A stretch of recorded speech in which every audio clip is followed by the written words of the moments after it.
Biblia explicada, un recorrido diario por las Sagradas Escrituras. Hoy tenemos algunas particularidades dentro del capítulo número 27 del profeta Jeremías, ya desde el mismo versículo 1. Y en capítulos anteriores hemos hablado de las pruebas de un verdadero profeta. Un verdadero profeta en Isaías nos lo decía claro en el capítulo 8, versículo 20, a la ley y al testimonio, si no hablaren conforme a eso es porque no les ha amanecido. Es decir, que un profeta de Dios debe vivir en obediencia a los mandamientos de Dios y evidentemente dar un buen testimonio público. Por eso es que el Señor Jesús decía, por sus frutos los conoceréis, y dentro de la profecía de Jeremías veíamos 2 canastos con higos, unos muy buenos que en medio de la adversidad representaban a aquellos fieles que tenían una actitud muy diferente a los higos podridos que renegaban de Dios en medio de las dificultades. Entonces siempre habrá 2 grupos de personas dentro del pueblo de Dios: las ovejas y los cabritos, las vírgenes prudentes y las insensatas. Y Jesús dijo, por sus frutos se conoce al árbol. Entonces ya tenemos 2 evidencias de un verdadero profeta. Dentro de los capítulos 27 y 28 de Jeremías veremos una prueba contundente de lo que es un verdadero profeta de Dios. También algunas variantes importantes a tomar en cuenta al momento de leer la Biblia, que nos ayudará también en el futuro para comprender algunos otros pasajes difíciles. Entonces vamos a abrir nuestras Biblias, comenzamos con el versículo número 1, que nos muestra que en el principio del reinado de Joacim, fíjate que comienza igual que el capítulo 26. Tú comparas el capítulo 26 y el 27, son muy semejantes a la manera de comenzar, porque dice, en el principio del reinado de Joacim, hijo de Josías, rey de Judá, vino esta palabra de Jehová a Jeremías diciendo. Y uno puede decir, bueno, comienza porque es un tema diferente. Sí, es un tema diferente y comienza de la misma manera, quizás en el mismo año, pero no. ¿Sabes por qué no? Porque hay otras versiones de la Biblia que nos los presenta de manera diferente. Y yo tengo una herramienta que se llama Proyector 3.9, que es una página que tiene varias versiones de la Biblia, que es la que ustedes están viendo en pantalla, Proyector 3.9. Ustedes la pueden buscar en internet y la van a tener. Proyector con K, Proyector. Entonces, esta versión que ustedes están viendo en pantalla se llama La Reina Valera 1960, que es la versión más popular que muchas iglesias protestantes tienen. Vamos a ver cómo nos dice otras versiones. La versión Dios habla hoy, que es una versión católica, fíjate ya de inicio la diferencia. ¿Qué dice la Reina Valera 1960? En el principio del reinado de Joacim, hijo de Josías. Pero la versión Dios habla hoy no dice Joacim, dice Sedequías. Y Sedequías era otro rey que era hermano de Joacim, también hijo de Josías. Fíjate la diferencia. O sea, entre un rey y otro en el mismo versículo. La Biblia de las Américas también dice Sedequías. Y esto es un detalle a tomar en cuenta. La versión de la nueva traducción viviente, así se llama esta otra, dice, Jeremías recibió el siguiente mensaje del Señor al principio del reinado de Sedequías. Y fíjate que esta versión tiene un asterisco, como queriendo decir, aquí dice Sedequías, pero otras lo dicen de otra manera. La versión del año 95 dice Joacim, la versión del año 2000 dice Sedequías de Sedequías. Entonces tenemos aquí una variante bastante pronunciada. La Biblia del Oso, que es la primera traducción al español de Casiodoro de Reina y Cipriano de Valera, dice Joacim. Y la traducción del lenguaje actual dice Sedequías. Y tenemos un problema. Entonces, si estamos hablando de 2 reyes diferentes en un mismo versículo, en diferentes traducciones, tenemos un problema porque las fechas evidentemente son diferentes. Para solucionar este problema, tengo una aplicación en mi teléfono que cuando estudiamos los salmos, yo se las recomendé y les voy a colocar el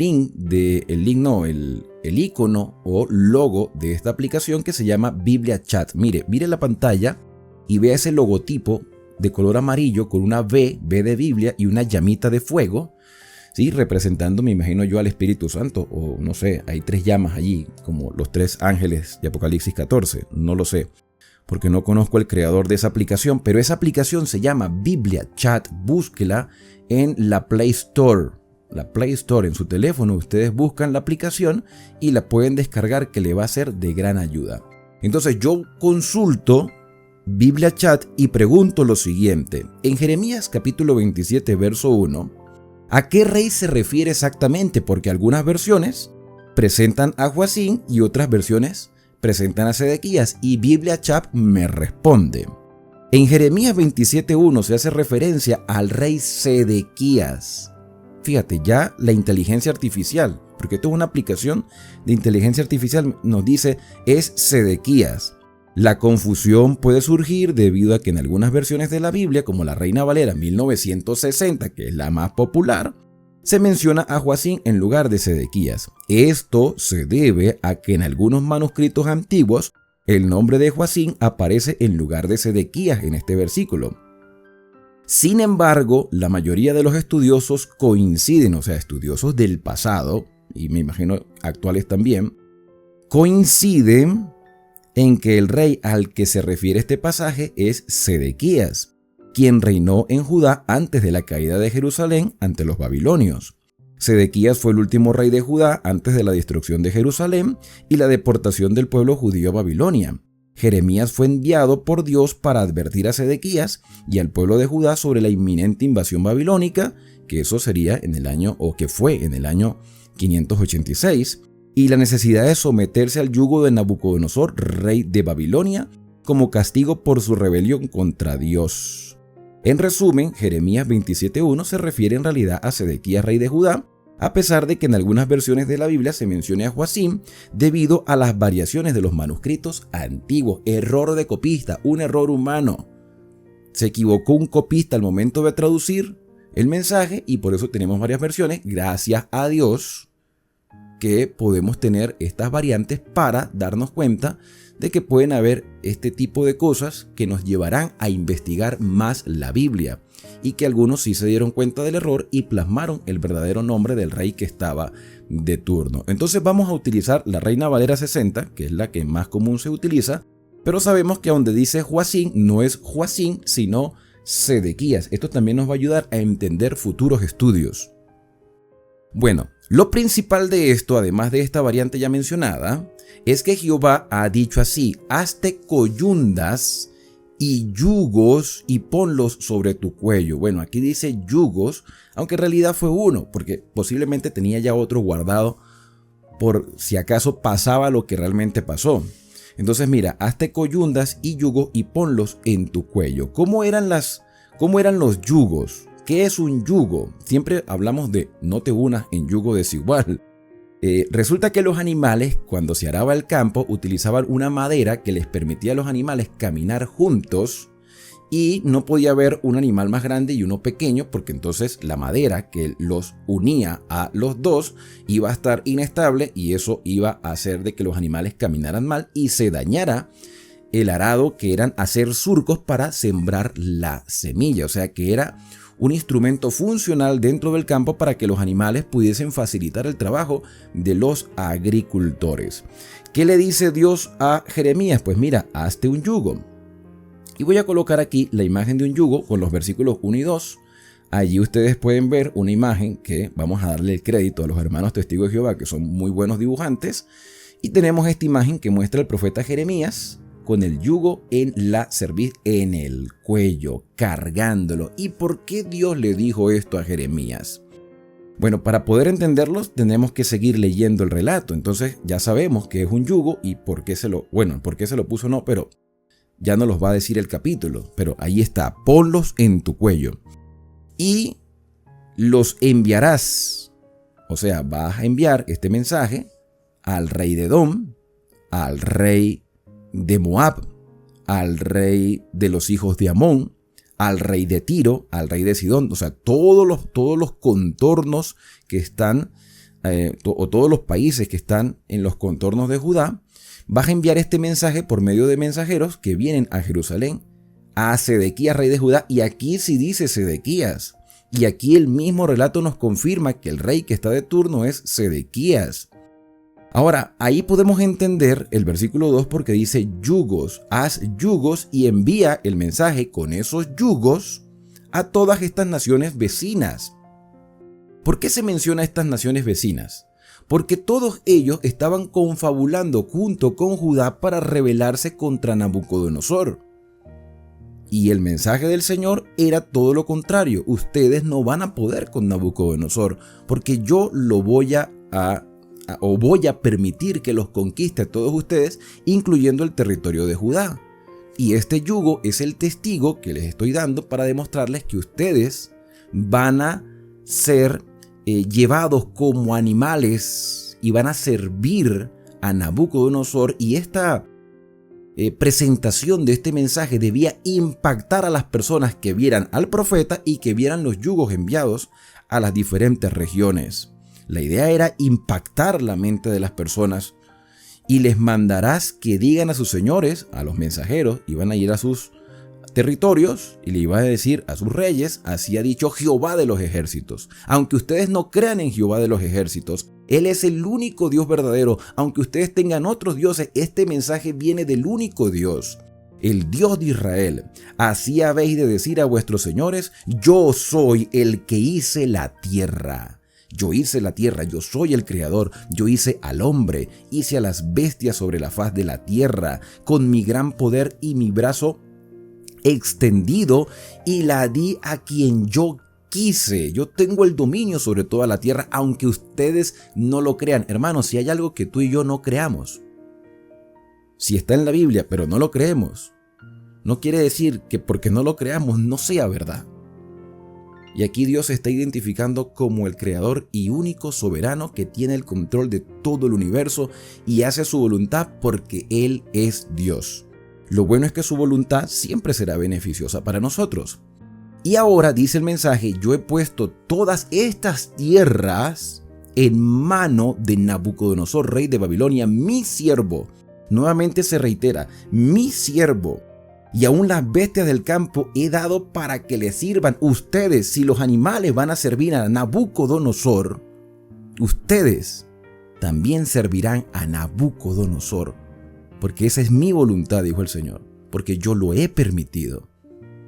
A causa de toda la maldad que se ha visto en Judá y a causa de toda la maldad que hay alrededor de ustedes. Y todas las naciones les servirán a él, a su hijo y al hijo de su hijo, hasta que venga también el tiempo de su misma tierra y la reduzcan a servidumbre naciones y grandes reyes. Fíjate que Dios permite que durante 3 generaciones Nabucodonosor, su hijo y el hijo de su hijo, que evidentemente es su nieto, pudieran dominar sobre todas estas naciones hasta que llegara el momento de juzgar a la misma Babilonia. No creas que Babilonia se iba a escapar del juicio. Nabucodonosor, por gracia del Señor, aceptó las revelaciones que Dios le dio a través de sueños, a través de los profetas como Daniel, y aceptó la voluntad del Todopoderoso. Pero sus hijos no fueron unas joyas, y Dios permitió por amor a Nabucodonosor que se arrepintió, que experimentó el verdadero arrepentimiento, porque Dios es un Dios que quiere salvar a todo el mundo, incluyendo a los reyes paganos, salvarlos. Y también lo iba a hacer lo mismo con Ciro y con Darío y con Artajerjes y con Jerjes en el tiempo de la reina Esther.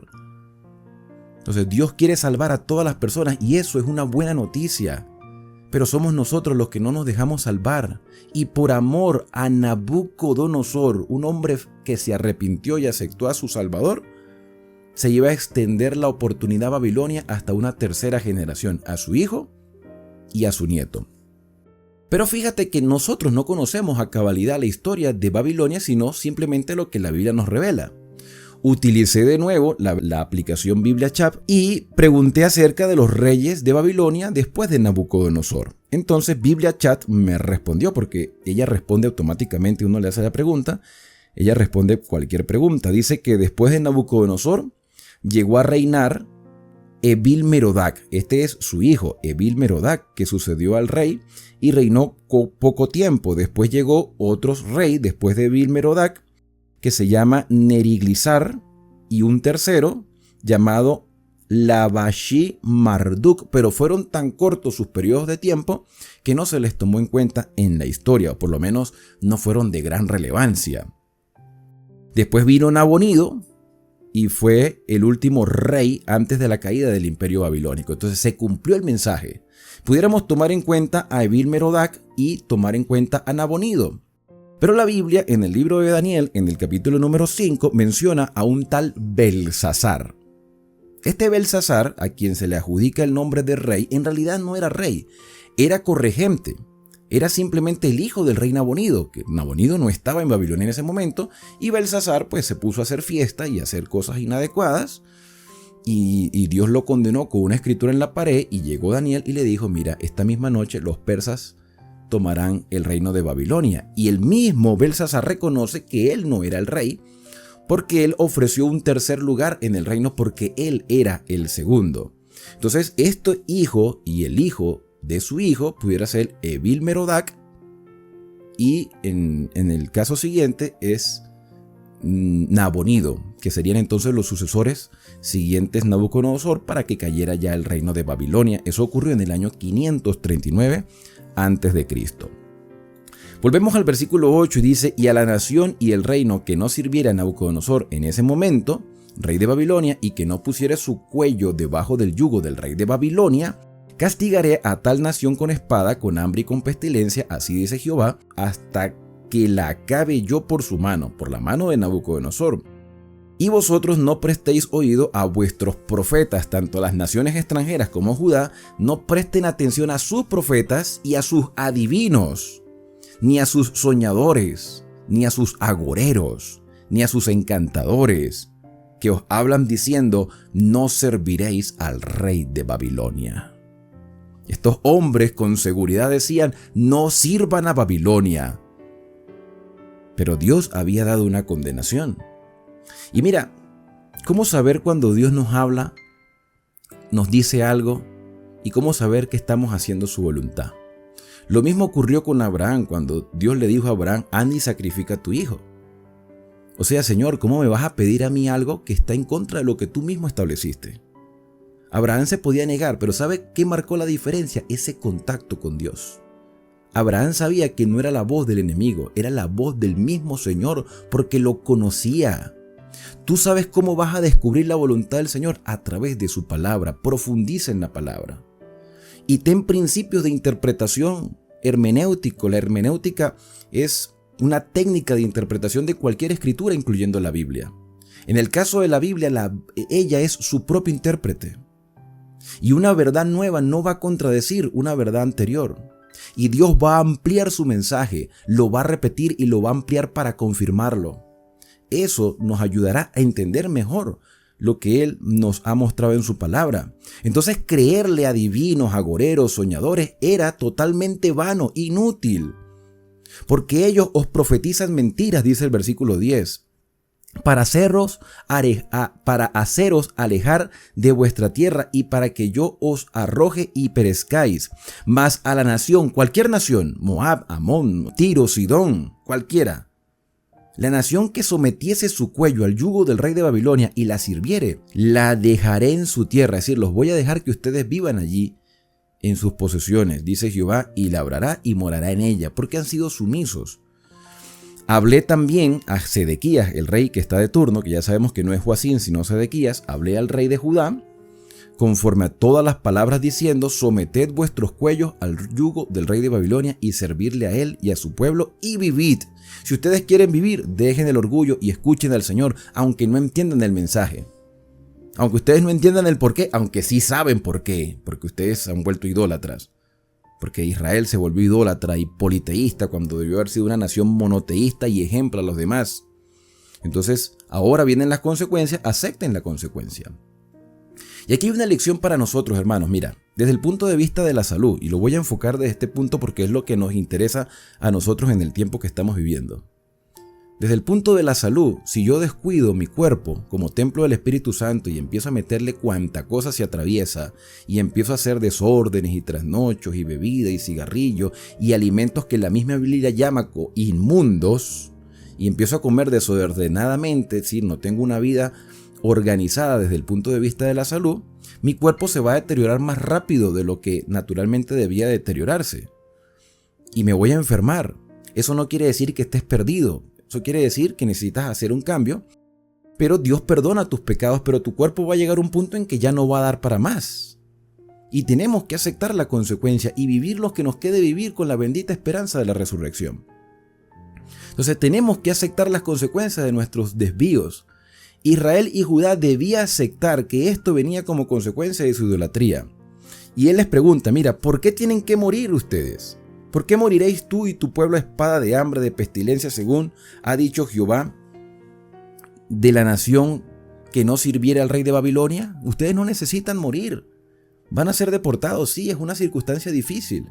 Van a ser llevados a otra tierra. Van a ser subyugados por los babilonios, pero van a estar vivos, que es lo más importante, porque mientras haya vida, hay esperanza. No oigáis las palabras de los profetas que os hablan diciendo, no serviréis al rey de Babilonia, porque ellos profetizan mentiras. Porque yo no los envié, dice Jehová, y ellos profetizan falsamente en mi nombre. Y es tremendo porque la gente entonces no sabe a quién obedecer. Y eso mismo sucede hoy. Hay personas que me dicen, ya yo no sé en qué creer, porque una iglesia me dice una cosa y otra me dice otra. Y un predicador me interpreta un mismo versículo de una manera y otro de otra. Sabes, hermano, si tú tienes esa controversia en este momento, pues pregúntaselo a Dios. Y utiliza las herramientas que Dios ha preparado para ti. Para mí, la Biblia, que es su propio intérprete, es la mejor herramienta. Pero también Dios ha utilizado a hombres sabios y nos han presentado esas aplicaciones que, por cierto, yo no tengo ningún tipo de convenio con la aplicación, ¿sí? O sea, yo ni siquiera conozco quién la creó ni quiénes son los que elaboran esos contenidos. Pero creo que es una buena herramienta que podemos utilizar. Y Dios no te va a dejar a ti en tinieblas. Si tú estás en esa disyuntiva, entonces clámale al Señor y dile, Señor, muéstrame tú el camino. Yo aquí a nadie le he dicho, vete a una iglesia tal o una iglesia cual. Tampoco le he dicho, salte de tu iglesia. Yo lo que te he dicho aquí en todos estos capítulos es que necesitas una íntima comunión con el Señor, una reforma en tu vida y comenzar a obedecer lo que Él nos ha establecido. Dice el versículo número 15, porque yo no los envié, ellos profetizan falsamente en mi nombre, para que yo os arroje y perezcáis vosotros y los profetas que os profetizan. También a los sacerdotes y a todo este pueblo hablé diciendo, así ha dicho Jehová, no oigáis las palabras de vuestros profetas que os profetizan diciendo, he aquí que los utensilios de la casa de Jehová volverán de Babilonia ahora pronto porque os profetizan mentiras. Resulta que en el año 605, en el tiempo de Joacim, este sí es Joacim, Nabucodonosor se llevó utensilios del templo que eran utensilios sagrados que son símbolos del plan de salvación. Y los profetas falsos le decían, esos utensilios regresarán. Porque para ellos eran más importantes los utensilios que la misma obediencia a Dios. Era como tenían el santuario como un basurero al punto de que habían perdido la ley de Dios. Entonces les importaba más lo material. Ay, los utensilios van a regresar. No era que los utensilios no fueran importantes, sino que si no se utilizaban de la manera correcta no tenían sentido. Y hoy puede pasar lo mismo con los cultos, con las ceremonias espirituales, con lo que sea. Si no hay un verdadero deseo de hacer la voluntad del Señor, estamos simplemente entreteniéndonos en un lugar, pasando el tiempo nada más. Es duro, ¿verdad que sí? Es muy duro. Pero yo tengo la esperanza de que eso va a cambiar, porque tú, mi querido hermano y hermana, estás siendo influenciado por el Espíritu Santo. Dice el versículo 17, no los oigáis a estos profetas, servid al rey de Babilonia y vivid. ¿Por qué ha de ser desolada esta ciudad? No tiene que ser desolada. Y si ellos son profetas, y si está con ellos la palabra de Jehová, entonces oren ahora a Jehová de los ejércitos, para que los utensilios que han quedado en la casa de Jehová y en la casa del rey de Babilonia no vayan a Babilonia. Si ustedes están tan seguros que Dios habla con ustedes, pues entonces oren para que eso no suceda. Pero si llega a suceder, como yo les estoy diciendo, estoy parafraseando quizás a Jeremías, si eso llega a suceder, ustedes demostrarán que son unos mentirosos. A la ley y al testimonio, por sus frutos los conoceréis. Y aquí hay otro principio para entender si un profeta es un verdadero servidor de Dios. Y es que sus profecías se cumplan. Yo he ido a lugares donde dice, ay, tuve un sueño, el Señor me reveló. ¿Y por qué no te reveló que obedezcas los mandamientos? que es lo que ya él había revelado antes. Por eso es que hay que hacerle la prueba a los sueños, a las visiones y a los que se dicen llamar profetas. Porque así ha dicho Jehová de los ejércitos, acerca de aquellas columnas del estanque, de las basas y del resto de los utensilios que quedan en la ciudad, que no quitó Nabucodonosor, rey de Babilonia, cuando transportó de Jerusalén a Babilonia a Jeconía. Jeconía es Joaquín, hijo de Joacim. Jeconías es Joaquín, hijo de Joacim, rey de Judá, y a todos los nobles de la tierra de Judá de Jerusalén. Vamos a recordar, hermanos, el cronograma de fechas proféticas. Ahí está. Tenemos a Joacim, la primera deportación en el año 605, a Joaquín en el año 597 y a Sedequías en el año 586, fue la tercera. Lo que quiere decir que este capítulo 27 se escribió o se presentó su mensaje entre el año 597 y 586. Algunos han llegado a pensar que fue en el año 593. O sea, antes de la tercera deportación. Ya habían experimentado 2 deportaciones y no habían aprendido nada. Versículo 21. Así pues ha dicho Jehová de los ejércitos, Dios de Israel, acerca de los utensilios que quedaron en la casa de Jehová y en la casa del rey y de Jerusalén. A Babilonia serán transportados los utensilios, y allí estarán hasta el día en que yo los visite. ¿Y cuándo será ese día, Señor? ¿Cuándo retornarán los utensilios a Jerusalén? Pues como ya Dios reveló la época, podemos decir que eso duraría 70 años. Ya lo estudiamos en capítulos anteriores. 70 años duraron los judíos en tierra de Babilonia. El Señor retornaría a su pueblo y retornaría los utensilios para que ellos, después de haber pasado por el exilio, por el dolor, de haber estado en tierra ajena, pudieran tomar una actitud diferente, o sus hijos, porque la siguiente generación sería la que regresaría, pudieran tomar una actitud diferente, mostrar una vida reformada, una vida transformada por el Espíritu Santo y pudiendo enseñar al resto de las generaciones de que el Mesías vendría a cumplir las promesas del Señor. Ellos tenían que cambiar de actitud, tenían que pasar por las adversidades. Si Dios permite que tú pases por una adversidad, es porque tiene un gran plan en tu vida. El Señor cumplirá su palabra y su palabra nos dice que Él vendrá a buscar a sus fieles para que vivamos juntos con Él en el reino de los cielos y en la tierra nueva por toda la eternidad. Eso, hermanos, debe fortalecer nuestra fe y llenarnos de esperanza en este día. El capítulo entonces dice que Jehová cumplirá su palabra, después los traerá y restaurará este lugar. Y Dios hoy te está restaurando a ti, porque hoy es el día del cambio, hoy es el día de la transformación, hoy es el día de la oportunidad, hoy es el día del crecimiento. No desperdiciemos las oportunidades del Señor, porque hoy Él está obrando en nosotros.